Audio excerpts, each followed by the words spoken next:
Hey guys, welcome back to Data with Dominic, and in today's video in our Power Query Editor series, we're going to be finding the average value of a column in a table using the Power Query Editor.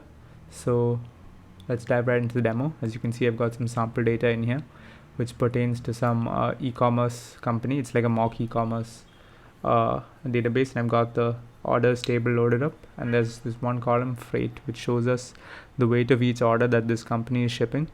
And if you want to find the average weight, that is the average of this column, what we do is we select this column for which we want to find the average, hit the transform tab, come over to this number column section, hit statistics, and then hit average.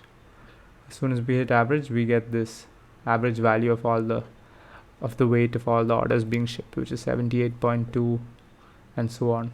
So that's how we find the average using the Power Query Editor. Thank you guys for watching. Don't forget to like, subscribe, share, comment, and hit the bell icon, and I'll see you guys in